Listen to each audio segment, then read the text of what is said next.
हंसी है किसे कदर रोजा मेरे सरकार बासा का।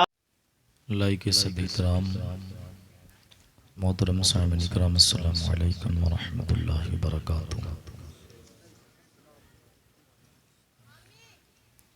अल्हम्दुलिल्लाह अल्हम्दुलिल्लाहि रब्बिल आलमीन वस्सलातु वस्सलामु अला सय्यिदिल अंबिया'i वल मुरसलीन व अला आलिहि त्तय्यबीन व अस्हाबिहि त्ताहिरीन अजमईन व अलैना मअहुम या अरहमर राहिमीन। अम्मा बअद फ़अऊज़ु बिल्लाहि मिनश शैतानिर रजीम। बिस्मिल्लाहिर रहमानिर रहीम। लक़द कान लकुम फ़ी रसूलिल्लाहि उस्वतुन हसनह। आमन्तु बिल्लाहि सदक़ल्लाहुल अज़ीम व सदक़ रसूलुहुन नबियुल करीमुल अमीन व नहनु अला ज़ालिका लमिनश शाहिदीन वश्शाकिरीन वल्हम्दुलिल्लाहि रब्बिल आलमीन। पूरा मजमा निहायत अक़ीदत और मोहब्बत के साथ दुरूद शरीफ पढ़े। अल्लाहुम्मा सल्लि अला सय्यिदना मौलाना मुहम्मदिन व अला आलि सय्यिदना मौलाना मुहम्मदिन बारिक वसल्लिम। सलातुम व सलामुन अलैका या रसूल सल्लल्लाहु तआला अलैहि वसल्लम। हज़रात, काफ़ी देर से तकरीबन 1 घंटा से ज़ायद हो गए प्रोग्राम चल रहा है। कई नातें आपने समाअत फरमाई, मनक़बत की अशआर भी समाअत फरमाए और एक मुख्तसर सा बयान हज़रत मौलाना मोहम्मद अहमद साहब क़िबला मिसबाही का अपने समाअत फरमाया, जिसमें उन्होंने शरई हुदूद के अंदर रहने की तलक़ीन भी फरमाई है हदीस शरीफ की रोशनी में। इस बज़्म की आखिरी कड़ी बनकर शायद मैं भी हाजिर हुआ हूँ, थोड़ी देर मुझे भी बर्दाश्त कर लें। इंशाअल्लाह तबारक व तआला कुछ वाज़ो नसीहत करके मैं भी आपके सामने से रुखसत हो जाऊँगा। बिल्कुल इत्मीनान व सुकून के साथ बैठें और घर के जितने मर्द हज़रात हैं उनसे गुजारिश करूँगा कि थोड़ी देर के लिए महफिल में बैठें। और रही बात हमारी कौम मुस्लिम की, तो यही की बात नहीं है। इन्हें खुदा जाने क्या हो गया है, उसका रसूल जाने क्या हो गया है कि जहाँ इनको मौजूद रहना चाहिए वहाँ मौजूद नहीं होते हैं, और जहाँ मौजूद नहीं होना चाहिए वहाँ मौजूद रहते हैं। जितने लोग बैठे हैं इतने लोग थोड़ी देर सुन लें। हमारी माँ बहनें भी बहुत गौर सुनेंगी। आप इन्हें कहाँ पाएंगे? अभी इसके अलावा कोई और महफिल या मजलिस होती जो दुनियादारों की होती, दीन से हट के होती, तो माँ बाप के रोकने पर भी नहीं रुकते हैं, सब लाइन लगाए खड़े रहते हैं। अगर कोई मंत्री का ऐलान हो जाए कि जून के महीने में 2 बजे हेलीकॉप्टर से आएंगे, तो हमारी कौम के लोग 12 बजे से वहाँ खड़े रहेंगे धूप में। आप इनको वहाँ पाएंगे, आप इनको बारात में खूब पाएंगे, शादी में पाएंगे, जहाँ 10, 20, 40, 50 डेग होगा वहाँ आप पाएंगे, जहाँ खुराक मिलेगी। यानी और इसके अलावा और कोई महफिल हो तो वहाँ भी पाएंगे, चौराहे पे पाएंगे हमारी कौम को, होटलों पर पाएंगे। चाय तो एक ही पिएंगे लेकिन 2 घंटा उसके लिए दे देंगे। इन्हें कम कहाँ पाएंगे? इनको मिलाद शरीफ में आप कम पाएंगे, इनको कुरान खाने में बहुत कम पाएंगे, उल्मा की महफिल में बहुत कम पाएंगे। अच्छा, सबसे कम कहाँ पाएंगे? मस्जिद में, जहाँ जाना ज़रूरी है जो नमाज फ़र्ज़ है, जहाँ जाने पे जन्नत मिलेगी, न जाने पे जहन्नम मिलेगी, वहाँ नहीं जाएंगे। और जहाँ जाने से जहन्नम मिले से मुराद नमाज फ़र्ज़ है, नमाज के लिए बुलावा आता है, जमात से नमाज पढ़ना वाजिब है, नमाज फ़र्ज़ है। तो अगर इसको पाबंदी पर अमल करेंगे तो अल्लाह की ज़ात से उम्मीद है कि अल्लाह में जन्नत अता फरमाएगा। और जहाँ जाना हराम है, गुनाह है, नाजायज़ है, जिसके जहाँ जाने से जहन्नम का सौदा होता है, दोज़ख का सौदा होता है, वहाँ रोकने से नहीं रुकेंगे। और स्टेज वालों को तो ये कह देते हैं मौलवी लोग क्या जाने, यानी वो दिन आ गया है कि अब कौम बताएगी आलिम को क्या सही है क्या गलत है। माज़अल्लाह, क़यामत की ये भी निशानी है, समझ गए। हाँ, तो ये रोना सिर्फ मामपुर का नहीं है, हर जगह का है, समझ गए। मस्जिद में नज़ारा देख लीजिए। कभी इत्तेफाक से मिसबाही साहब गुजरना या किसी मौके पर रहता हूँ, कभी नमाज पढ़ने का इत्तेफाक होता है तो आधी सब 7 सब 8 लोग 9 लोग रहते हैं ऐसे, बाकी सब मुसलमान नहीं, क्या खाली खाने पीने के नाम के हैं सब 7 लोग 8 लोग, उसमें भी वही बूढ़े रहते हैं, कुछ बच्चे रहते हैं। और ऐसा भी वक्त आ जाता है कभी कभी हमारी मस्जिदों का कि जमात मुश्किल हो जाती है, छुपी नहीं है, सब लोग जानते हैं। जो परमानेंट नमाज पढ़ाता है अगर वो ना जाए, या परमानेंट जो अजान देता है वो अजान ना दे, तो टाइम से नमाज और अजान नहीं होती है। और दावा जब होता है तो मुझसे पक्के मुसलमान हूँ, मैं ये कर दूंगा वो कर दूंगा, मैं चीर डालूंगा फाड़ डालूंगा हिला दूंगा, जो है नारेबाजी जब होती है तो लगता है कि इनसे बड़े मुजाहिद तो पहले वाले भी नहीं थे। माज़अल्लाह बिलालिम, ऐसा नहीं। नौजवानों, थोड़ा से तवज्जो दीजिए और माँ बाप को भी सख्त तवज्जो देने की ज़रूरत है अपनी औलादों पर, समझ गए। ठंडी का मौसम है, भाई ने हमारे अभी लुकमा दिया कि ठंडी का मौसम है, जल्दी से नहीं, वो मतलब तंग नहीं कर रहा हूँ, बात सुनिए, बात कह रहा हूँ, भाई को भी नहीं कह रहा हूँ ना, बिल्कुल सही है, मैं सहमत हूँ भाई। आप तो साया में बैठे, हम तो ये पेड़ पालों का साया है, बसाएं, कोई बात नहीं, बिल्कुल ठंडी है, सही बात है। आप तो अभी सुनेंगे 10-10 कदम पे घर पहुँच जाएंगे, मुझे तो कहीं और जाना है ना, ये सही बात है। मैं आपके साथ हूँ, बिल्कुल आपके साथ हूँ, लेकिन दिल पे हाथ रख के बताएं कि जब 2-2 बजे रात तक जो है चौराहे पे बैठकर बातें करते हैं, ठंडी नहीं लगती है क्या? घूमते टहलते हैं, ठंडी नहीं लगती है? यानी कि दीनी मजलिस, दीनी महफिल में, दीनी जगहों में गर्मी लगती है, मच्छर लगते हैं, ठंडी लगती है और उलझन होती है, लेकिन हम कहते हैं कि और जगहों पर ये उलझन क्यों नहीं होती? अल्लाह, बिल्कुल हमेशा इंसाफ। अल्लाह के रसूल सल्लल्लाहु अलैहि वसल्लम ने फरमाया, इस्तफ्ती क़ल्बका वलौ अफ्ताका नास, कभी कभी अपने दिल से फतवा ले लिया कीजिए, दिल बता देगा कितने अच्छे हो कितने बुरे हो। मामपुर के अच्छे मुसलमानों, थोड़ा तवज्जो दीजिए, दोस्त अहबाब को भी तबलीग किया कीजिए। अब तबलीग सिर्फ उलमा से नहीं होगी, आपको भी साथ देना पड़ेगा, तभी इस महफिल में भीड़ होगी, मस्जिद में नमाजी होंगे, कुरान खाने में कुरान की तिलावत करने वाले होंगे, मदरसे मकतब के हालात तभी अच्छे होंगे जब तक हमारी कौम हमारा साथ नहीं देगी, वरना अकेले अब कुछ होने वाला नहीं है। बहरहाल तो थोड़ी देर और बैठे रहें, और घर के लोगों से गुजारिश करूंगा वो भी आके बैठे। मैं तो जान नहीं रहा हूँ कौन घर के हैं कौन बाहर के हैं, लेकिन बैठे थोड़ी देर। दो बात समाप्त कर लें। शादी जब घर में होती है ना, लड़की की शादी हो या कि लड़का की, सबसे ज्यादा खुशी अगर किसी को होती है तो माँ बाप को होती है। वो औलाद भी बड़ी खुश नसीब है जो दूल्हा बनने की हालत में अपने माँ बाप को अपने माथे की निगाहों से देखे, और वो माँ बाप बड़े खुश नसीब हैं कि अपनी औलाद को अपने माथे की निगाहों से इस हालत में देखें कि उसके सर पर सेहरा सजा हो। सल्लल्लाहु अलैहि वसल्लम, नहनु वादु मुहम्मदिन सल्लल्लाहु अलैहि वसल्लम।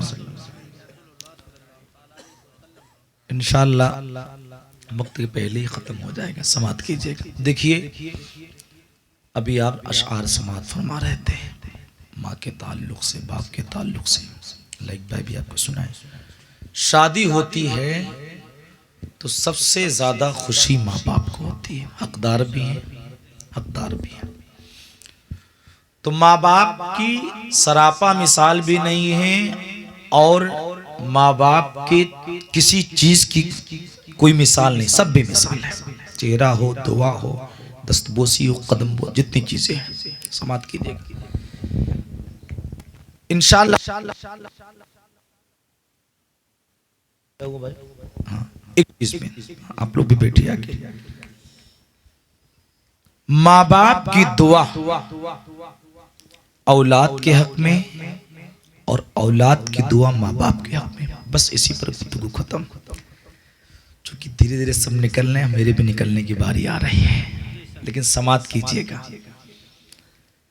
माँ बाप की दुआ औलाद के हक में और औलाद की दुआ माँ बाप के हक में।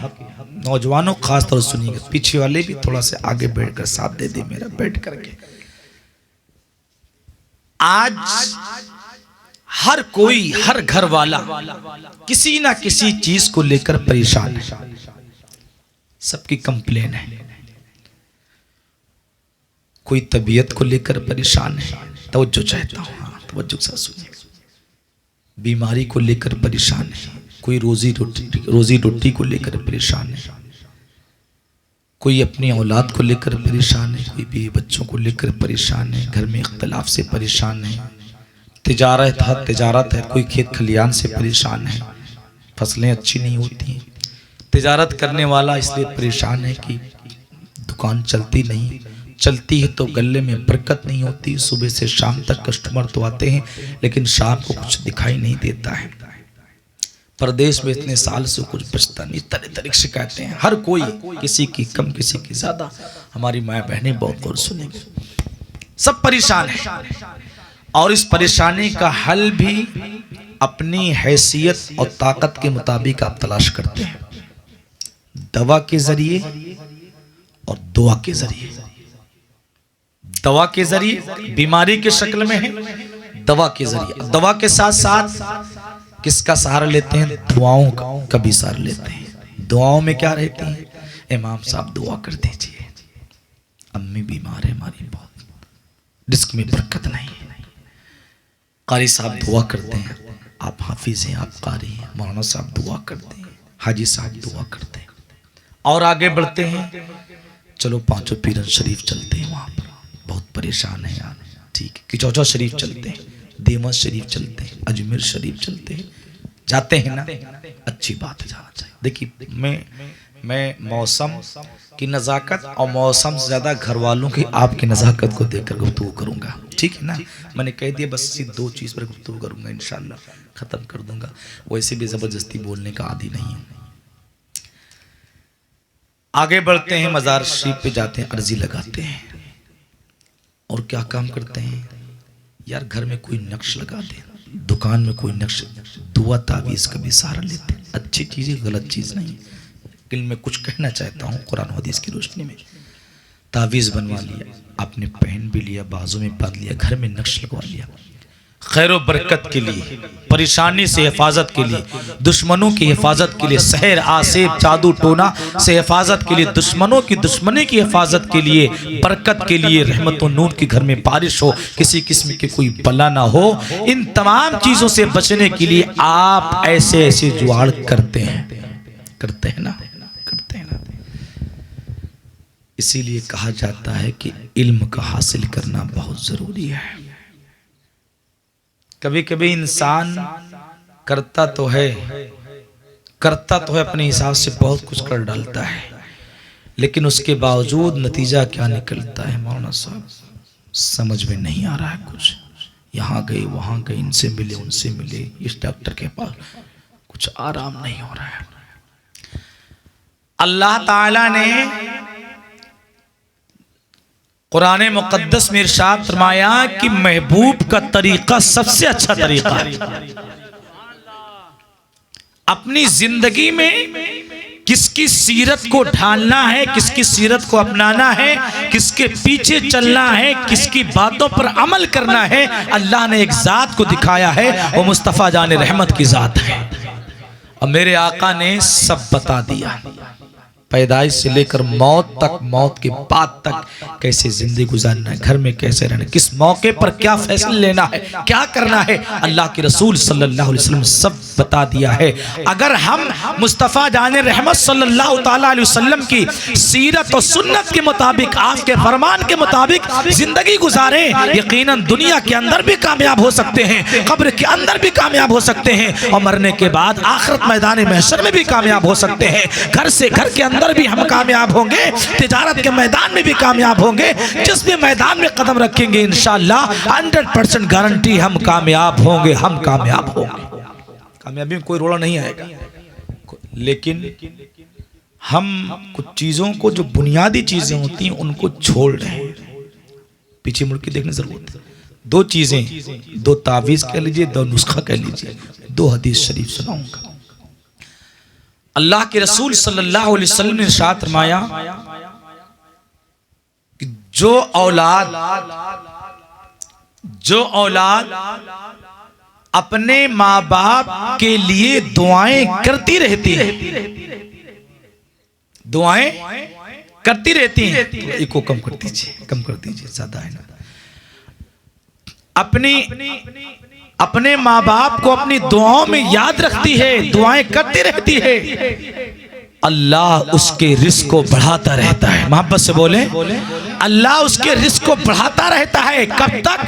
जब तक अपने माँ बाप को अपनी दुआओं में याद रखती है, जब अपने माँ बाप के लिए जब तक दुआएं करती रहती है, अल्लाह उसके उम्र में बरकतें अता फरमाता है और उसके रिस्क में भी बरकतें अता फरमाता है। और जब तक दुआओं में याद रखती है, अल्लाह उसके रिस्क को बढ़ाता रहता है, बढ़ाता रहता है, बढ़ाता रहता है। किसने फरमाया?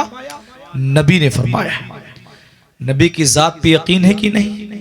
नबी के नुस्खे पर 100% यकीन है। मैं कुछ कह दूं, भरोसा नहीं है उसका, न कबूलियत की कोई गारंटी है।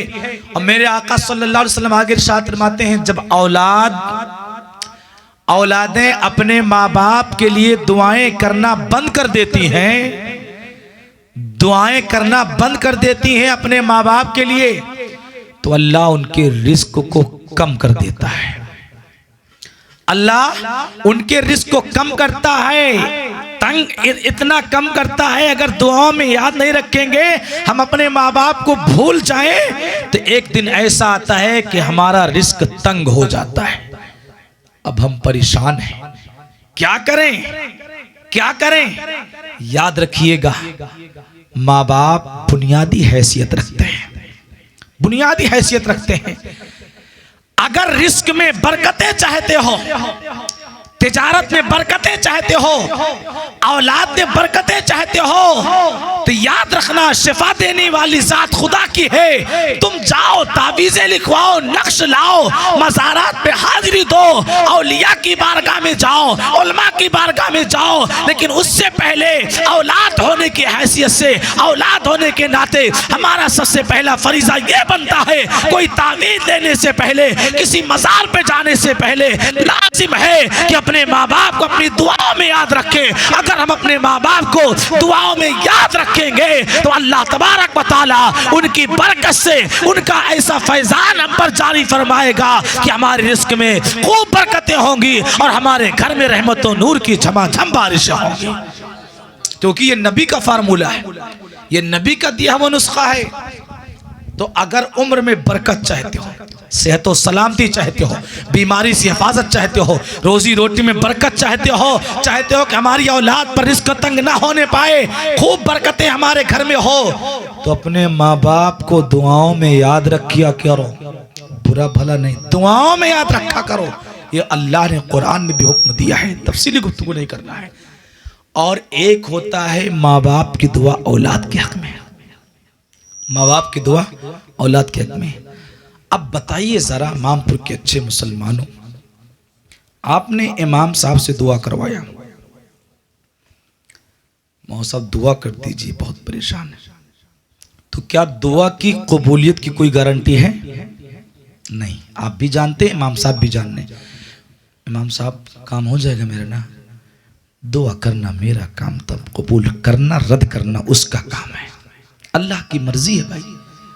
कारी साहब से दुआ करवाया, यही जवाब दिया, दुआ कर दिया मैंने, अल्लाह की ज़ात से उम्मीद है, उसकी रहमत से उम्मीद है।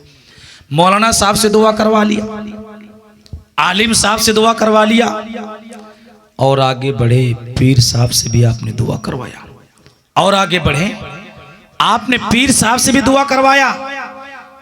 पीर साहब मेरा काम हो जाएगा, परेशानी दूर हो जाएगी, सारी परेशानी। पीर साहब भी कहेंगे बेटा दुआ मैंने कर दिया है, अब अल्लाह की मर्जी है, उसकी ज़ात से उम्मीद है, लेकिन कबूलियत की कोई गारंटी नहीं है, कबूलियत की कोई गारंटी नहीं है।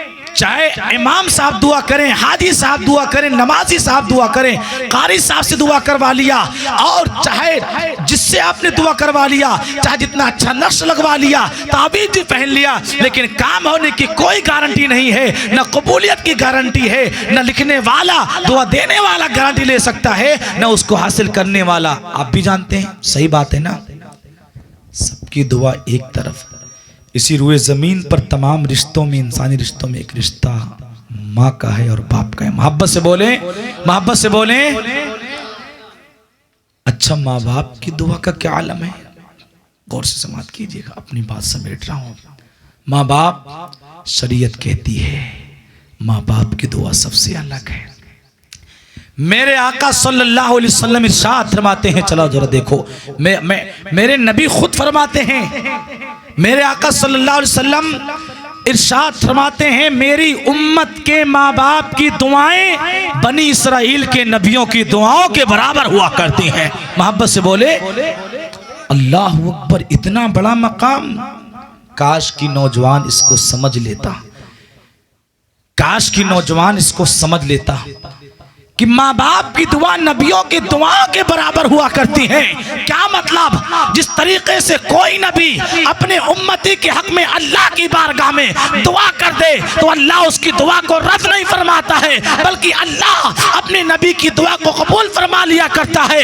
ऐसे ही अगर माँ बाप अपनी औलाद के हक में अल्लाह की बारगाह में दिल से दुआ कर दें तो अल्लाह तबारक व तआला माँ बाप की दुआ को रद्द नहीं फरमाता है, बल्कि अल्लाह माँ बाप की दुआ को कबूल फरमा लिया करता है और उसकी औलाद को दोनों जहान में कामयाब फरमा दिया करता है।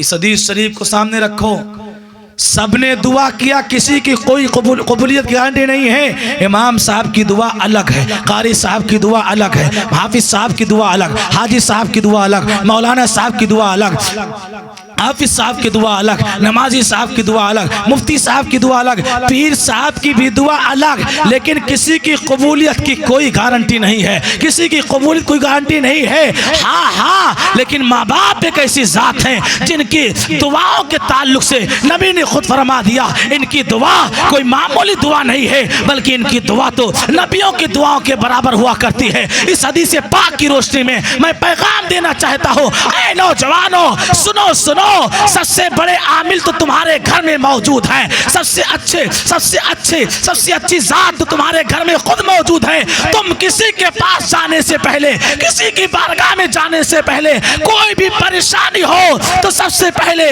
मुस्तफा जान रहमत सल्लल्लाहु अलैहि वसल्लम के बताए हुए इस फार्मूले पर अमल कर लिया करो। पहले कहीं और ना जाकर अपने माँ बाप के कदमों में मोहब्बत के साथ हाजिर हो जाया करो, अपने कदमों को बिछा करके उनकी बारगाह में बैठ जाया करो, अपनी परेशानी को उनकी बारगाह में जाहिर करो। ऐ मेरी प्यारी माँ, ऐ मेरे प्यारे अब्बू जान, मैं फला चीज को लेकर के बहुत ज्यादा परेशान हूँ, आप मेरे हक में अल्लाह की बारगाह में दुआ कर दें। कसम खुदा अगर अपने माँ बाप से और माँ बाप ने आपके लिए दुआ कर दी तो इंशाअल्लाह तबारक व तआला आपका कोई भी काम होगा सारा काम चुटकी भर में हो जाएगा।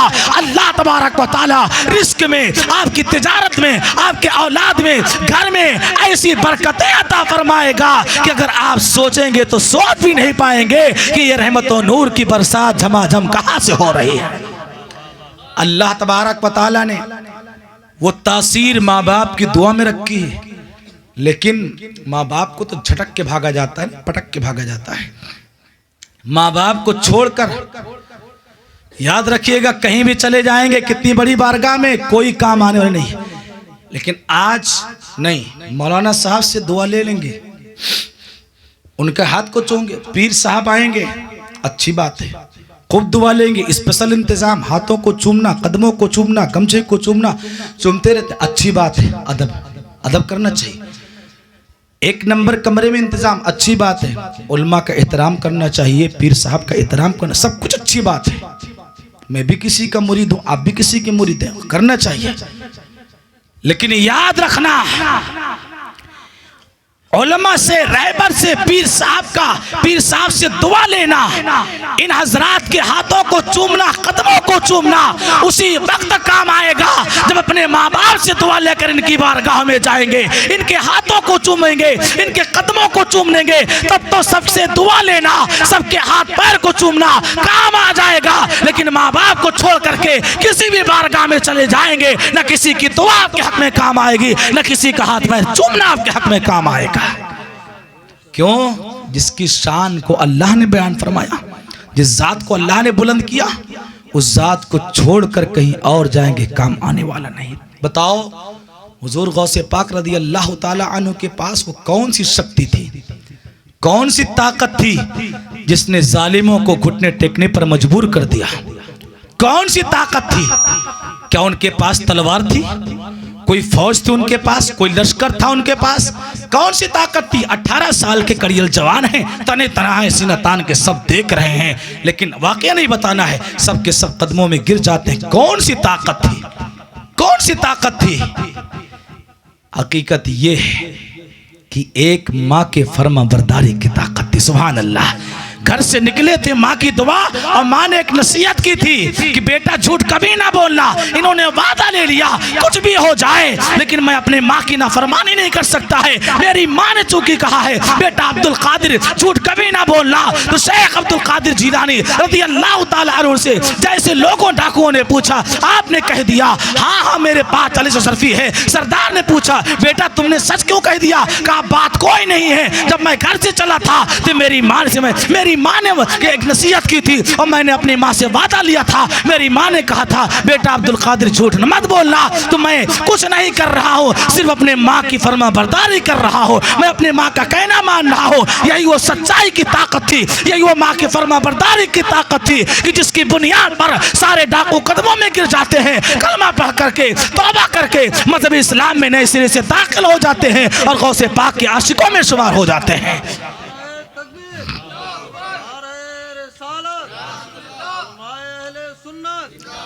हुजूर गौसे पाक रदी अल्लाह तआला को सम्मानने वाले हैं, दिखा दिया कि माँ की दुआ में कितनी ताकत होती है, माँ की फर्मा बरदारी में कितनी ताकत होती है, माँ की सच्चाई में कितनी ताकत होती है कि दुनिया की कोई ताकत चाहकर भी नुकसान नहीं पहुंचा सकती है। हुजूर गौसे पाक रदी अल्लाह तआला अन्हु ने बता दिया तुम्हारे सामने चाहे इतना बड़ा जालिम आए, दुनिया की पूरी ताकत इकट्ठा हो जाए, लेकिन घर से माँ की दुआ लेके निकले हो और माँ बाप के फर्मा बरदार बनकर रहोगे, माँ बाप की दुआ लेके निकलोगे तो दुनिया की कोई ताकत तुम्हारा कुछ बिगाड़ नहीं सकती है। मैंने माना आने वाला आएगा, गलत इरादे से आया था, तुम्हें लूटने के इरादे से आएगा, तुम्हें काटने मारने के इरादे से आएगा, लेकिन जब तुम्हारे साथ तुम्हारी माँ की दुआ होगी, तुम्हारे साथ तुम्हारे बाप की दुआ होगी, तो अल्लाह की रहमत तुम्हारे साथ होगी, मुस्तफा की इनायत तुम्हारे साथ होगी। आने वाला दुश्मन बनकर आएगा, जालिम बनकर आएगा, लेकिन जब आपके पास आएगा तो आपका दोस्त बनकर चला जाएगा, वफादार साथी बनकर चला जाएगा। आएगा तो दुश्मन बनकर आएगा,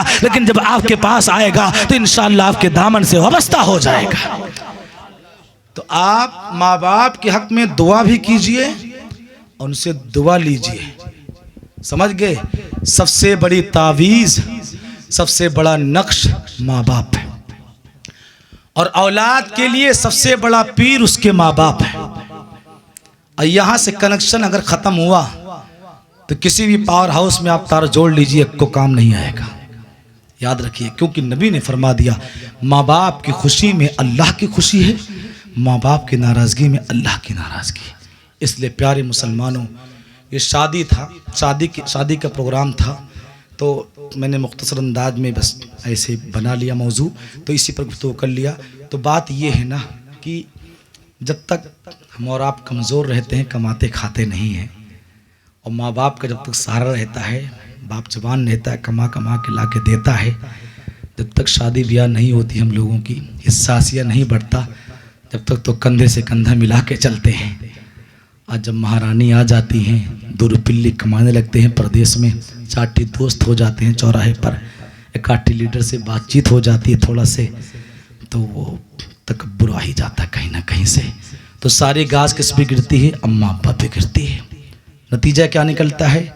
चूल्हा अलग, बर्तन अलग, कमरा अलग, मकान अलग, दुकान अलग, ज़मीन अलग, और आगे निकलते हैं महल्ला अलग, और आगे निकलते हैं गांव छोड़ देंगे, और आगे जिला छोड़ देंगे, सब अलग सब अलग, दूरी इख्तियार कर लिया। आपको मालूम नहीं है क्या कर रहे हैं? हकीकत ये है कि जन्नत को छोड़कर जहन्नम की तरफ जा रहे हैं। दुनिया वालों को मत देखो, फरमाया, जब पूछा गया माँ बाप क्या है, नबी ने इरशाद फरमाया, हुमा जन्नतों का व नारों का, तुम्हारे माँ बाप तुम्हारी जन्नत भी है, तुम्हारी जहन्नम भी है। इनके साथ रहोगे, खिदमत करोगे, इन्हें राजी रखोगे, खुश रखोगे, अल्लाह तुम्हें जन्नत अता फरमाएगा। इनसे दूरी इख्तियार करोगे, इनसे ताल्लुक खत्म कर लोगे, कमाई को रोक लोगे, इनको तकलीफ दोगे, इनको नाराज करोगे, तो तुम्हें इनकी वजह से तुम्हें जहन्नम का मुंह देखना पड़ेगा। माँ बाप से कभी दूरी इख्तियार न किया करो। शादी ब्याह के बाद अच्छा सलूक, बीवी आए तो समझा दो, कायदे से नसीहत कर दो, मेरी खिदमत में कमी होगी कभी कुछ नहीं कहूँगा, लेकिन माँ बाप की खिदमत में कमी होगी तो कुछ भी हो सकता है, कुछ भी हो सकता है।